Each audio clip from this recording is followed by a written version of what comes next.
Monthly partner in brief of ongoing progress work on the shutdown of Lagos Infra bring all the traffic into this direction. We are going to work to ensure that it is better during the day. If we don't support the people now, the road will. Good day and welcome to this week's edition of Infrastructure Weekly.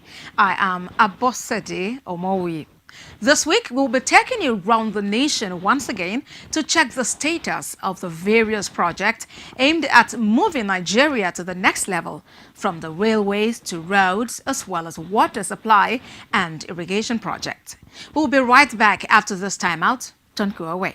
Coming together of opportunities, and this is what Infrastructure is the backbone of development, which explains the Buhari government's effort at bridging the facility gap.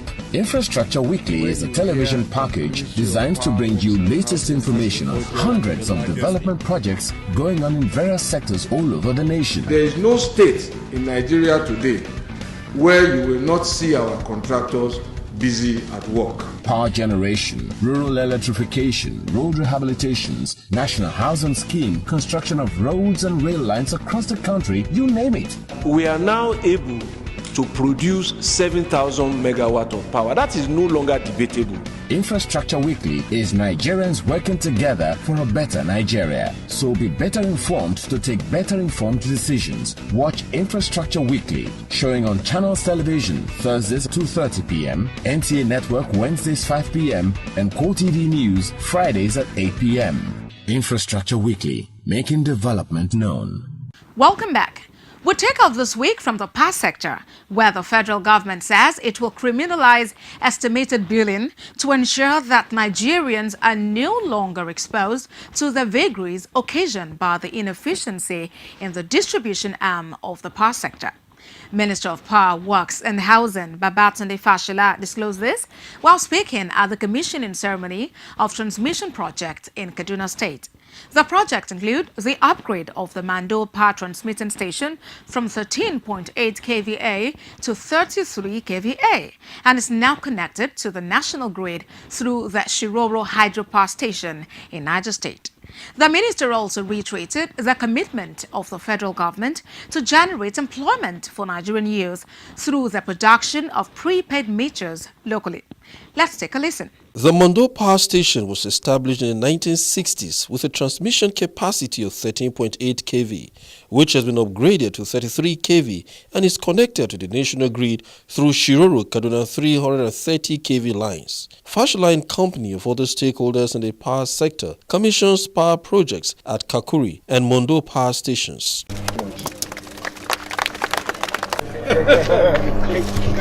Deliver incremental energy to the people of Kaduna State. Fashola also says the ministry will provide access to the 37 billion naira loan for meter access providers while urging electricity distribution companies to take advantage of the program. On the estimated billing, the minister further shares the federal government's thoughts on estimated billing. The executive side of government has done in terms of providing access to a 37 billion naira loan for a company that is a potential meter asset provider, and I encourage DISCOs to take benefit of it.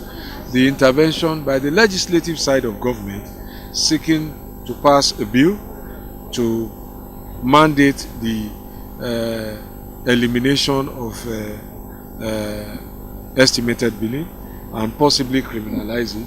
And that shows that whether it's on the legislative or the executive side, government is concerned about this issue and government is active. The Minister of Power, Works and Housing notes that government is working hard towards ensuring stable public power supply across the country while creating job opportunities for teeming unemployed youth by producing electricity meter locally. If you start importing meters, know that you are exporting our jobs away. So those are all the challenges that we have to deal with, and the president has issued an executive order 5, that whatever we can produce here in the country, we must prioritize production here. Meter production as small businesses, almost like in this tent behind you, and we need to see more of them rise up. The commissioning of the Kaduna Power Project, which was awarded in the year 2016, and was completed this year, is expected to boost socio-economic activities and living standards of the residents of Kaduna State.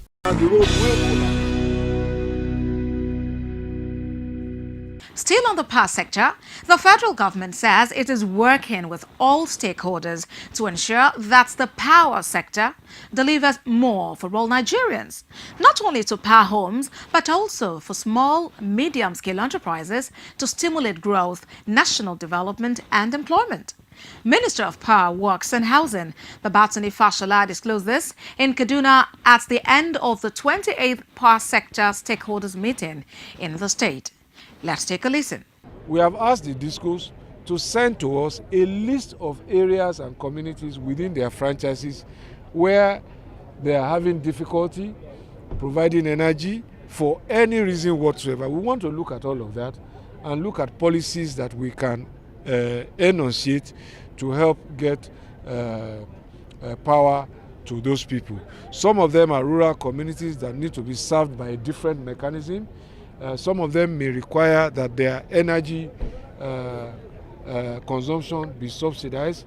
We've seen models in places like Kenya, like in Brazil, where there are different policies for the favelas, that's people who live in slums.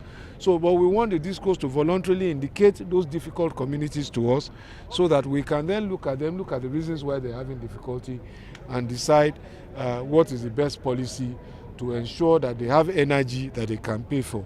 President Buhari is determined to ensure democratization of access to energy to all Nigerians under the Economic Recovery and Growth Plan and through the implementation of the roadmap for power, which is incremental energy that will take us to steady power and ultimately to uninterrupted power. Reluctant to put a deadline, and the reason is that if you don't have the full data of all of the customers, and it will not be sensible to provide a deadline to the number of customers that you probably don't have the full data of. Bear in mind, government is no longer providing electricity distribution service. It's now a private business by the DISCOs. I know that the DISCOs are collecting data of their customers. That is what should have been done from the very first day before the privatization was even done. But it is now being done as part of our power sector recovery program, because we said if you don't know how many people you are serving, you can't serve them well. So it's difficult to put a deadline. The second thing that makes deadlines difficult at this time, and I'm not saying deadlines cannot come later, at this time, is that we must understand the logistics of meter production, meter installation, and meter connection. Every home that is to be supplied a meter has to be visited for an energy audit, so that the service provider then knows the right kind of meter to put. I've spoken about R1 customers. There are R2, there are R3, and there are maximum demand customers. So if you use a maximum demand meter for an R1 customer, you are cheating him, and vice versa.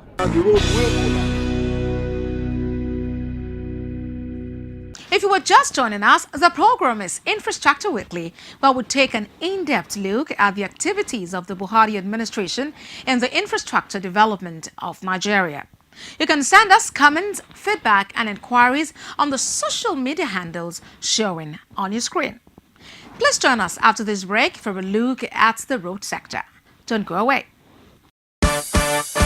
London, New York or Lagos, business or holiday, home or office, you can now carry out your tax transactions from anywhere in the world. You can now file all your tax returns, pay online, get a receipt and even process your tax clearance certificate from anywhere in the world online and in real time. All you need to do is log on to www.firs.gov.ng and click on e-services and be introduced to the world of innovation, convenience and transparency from the FIRS. You can also pay stamp duty as you register a new company with the CAC or for other transactions that require stamp duty payment online. You can also file your withholding tax returns and determine the withholding tax deducted from you is in government covers, so that you can get your receipt within 45 days as long as the deduction has been remitted. Yes, all of this and more online at www.firs.gov.ng/e-services. FIRS, making tax administration as easy as ABC. Please note that all FIRS services are free of charge. This message is from the Federal Inland Revenue Service. It pays to pay your tax.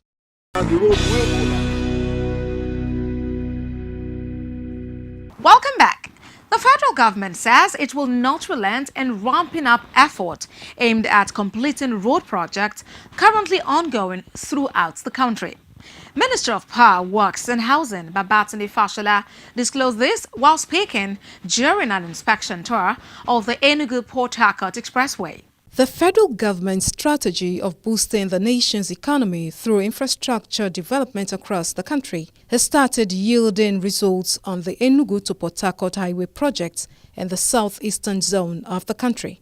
About 58 kilometers Enugu-Onitsha bound of the Enugu to Port Harcourt Expressway under construction will soon reach completion stage. In the past, some of the funds provided for the interstate federal roads were diverted to build community roads while neglecting the interstate roads, which will power trans-state and regional commerce as goods and services would be delivered on them. However, with this present government of change coming on board, the deployment of resources has been one of value for money. That word will try and keep it in motorable condition year-round, whilst the repair and the construction goes on.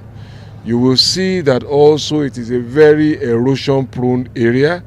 Some of the sections we have crossed, you will see that the contractor has had to construct concrete drains in the median, in the middle, if you were photographing. You will also see side drains because of the need to protect the road after it is done so that we take away water. So that's where we are. I think that the people of this community have a better story to tell. Part of the reformed measures has come with this change and the Sukuk funding intervention positively having multiplier effects. The Buhari administration is restoring lost jobs for construction workers, creation of indirect jobs through support workers like food vendors, suppliers of materials like sand, laterites and water tankers. The commitment of the federal government to build the nation's vital infrastructure has been taken very seriously with the injection of more funds and regular payments by the present government to contractors who have not been paid for over 3 years is manifesting gradually. You will also have noticed that the Sukuk intervened in getting some progress here, so hopefully we will do more Sukuks in order to get more money to some of our contractors. These were some of the roads that I complained of last year where the budgets were reduced. So that's the real cycle of our measurement of progress. What they are doing where we are today is to do soil cement stabilization before they now put the stone base, before they put the binder core. So on this side, which is 7 kilometers, they are trying to build the foundation of the road and the pavement. The condition of the road before we start this project, the road was totally deteriorated on both sides. People are not passing. We are doing our best to always keep one side moving while we construct the other road, because we cannot divert the traffic where we are constructing this road. This road is a major road, heavy traffic. We have no option than to block one side and construct the other side. We are doing it in order to have the traffic flowing. The President Muhammadu Buhari-led administration's delivery on provision of good governance and infrastructure is across board, without bias to party leanings, as the Nigerian state is not defined by party affiliations, but people deserving of good governance and best of infrastructure for their comfort and economic activities. Work continues, and this reinforces what we say, that the time scale for our road projects are quite extensive, because whereas even within cities where you are building 5 kilometers, 2 kilometers, you are building hundreds of kilometers in dual carriageway. So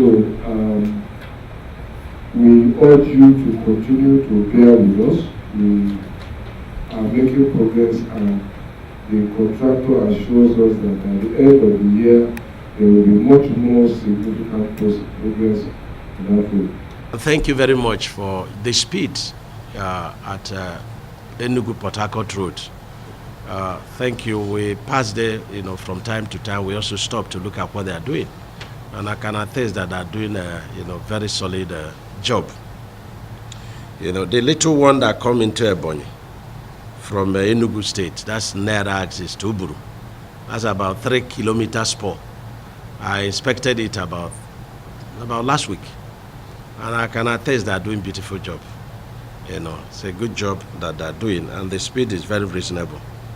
We are therefore highly encouraged by the steps being taken by the federal government to address the problems, and also by your pragmatic approach to resolving some of them. There's certainly no surer or better way to understand our plight and concern than through a personal inspection of the concerned roads. We are confident that this visit will prompt a more expeditious execution or completion of ongoing projects on federal highways in the state for the use and benefit of our people. The impact of reviving road infrastructure across the country is positively improving the ease of doing business by reducing travel time on completed road sections, making uncompleted sections temporarily more motorable, reducing the cost of travel and movements of supplies, including food and farm produce, thus restoring production and ultimately growth to the economy.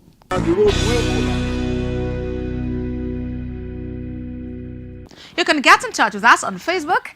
It's facebook.com/Infrastructure Weekly and on Twitter @Infra_Weekly for your feedback, comments, and inquiries. The program is still Infrastructure Weekly, where we x-ray the impacts and present to you the status of all ongoing projects throughout the length and breadth of the Federal Republic of Nigeria, designed to move the nation forward. We will be back after this time out to take a look at the housing sector. Stay with us.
Investment in housing projects, according to experts, has a unique ability not only to serve as an employment-generating platform, but also as an economic boost to any nation.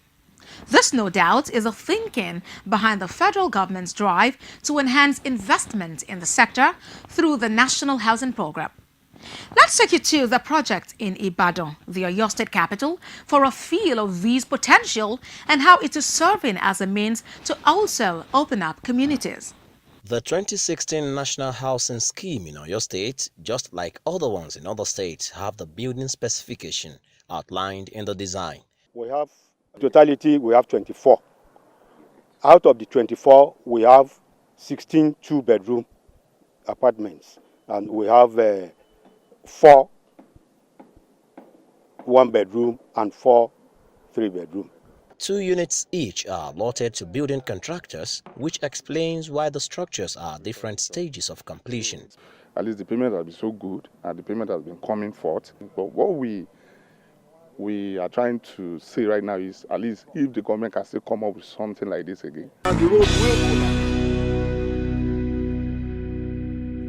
Finally, this week, we'll take a closer look at the mixed-use irrigation project in Katsina State and how it will help in providing succor to agriculture development.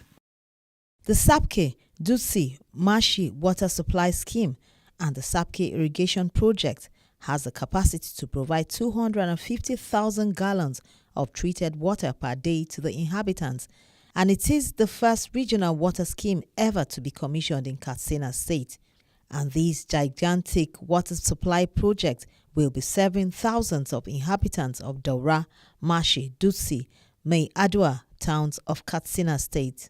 No doubt, water supply for human, livestock and plants as well as other uses is paramount for socio-economic development, and so its availability in sufficient quantity and quality is the first step to the alleviation of poverty, the President Muhammadu Buhari's administration maintains.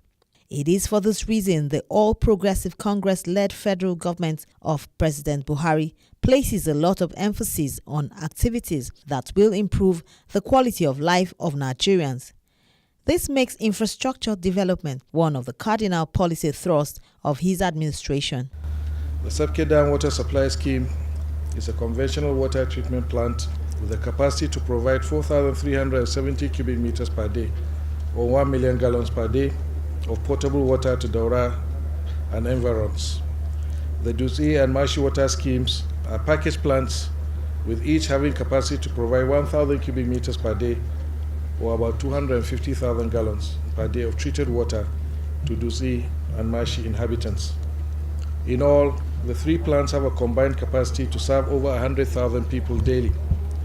We have also provided for the construction of 38 borehole schemes to serve all the villages along the Sapke-Daura water transmission pipeline. I'm particularly delighted that the objectives of providing access to potable water supply to the people living in these communities are being achieved today. With the commissioning of the schemes, I'm convinced that incidences of waterborne diseases will be curtailed, while sanitation and personal hygiene will be improved. The gigantic project is a proof that the present administration is committed to delivering on its promises to ensure a better life for the teeming population, which explains why it has not abandoned ongoing projects by previous administration. The commissioning of these projects fit into our ongoing agenda to showcase the achievements of the Buhari administration, especially in the area of infrastructure, where the administration has spent an unprecedented 2.7 trillion naira in just 2 years. Recall that we kickstarted our nationwide tour of federal government projects a few weeks ago. Today, we are here to commission 3 key water projects. What all these show is that this administration is delivering on its promises to ensure better life for all Nigerians.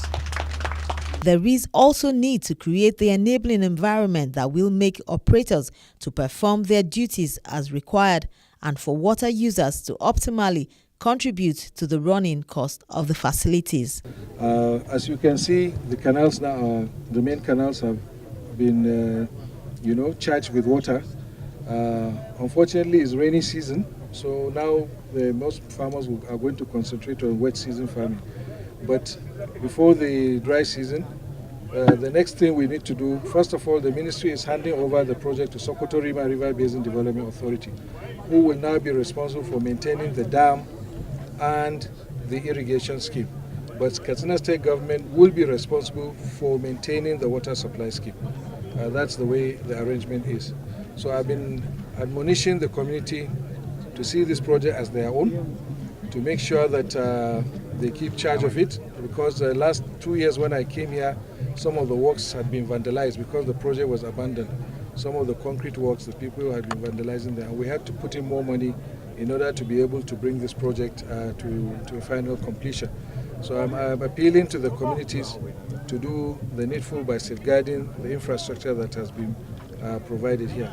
The Sapke Dam Irrigation and Water Supply Project was first conceived under the defunct Petroleum Special Trust Fund in 1999 under the then chairman of the fund, General Muhammadu Buhari, but was abandoned until 2015 when it received a renewal as President Buhari was elected to steer the ship of the state.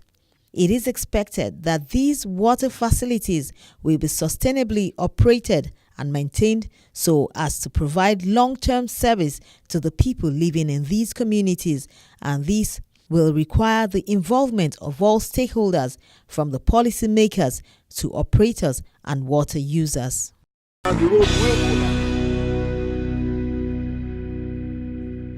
That wraps it up for this week's edition of your program, Infrastructure Weekly. Join us for another interesting edition next week. Before then, we can continue the conversation on social media via the handles showing on your screen. Thanks so much for watching, and to our Muslim brothers and sisters out there, Barakat the Salah. I am Abosedi Omowi. Bye for now.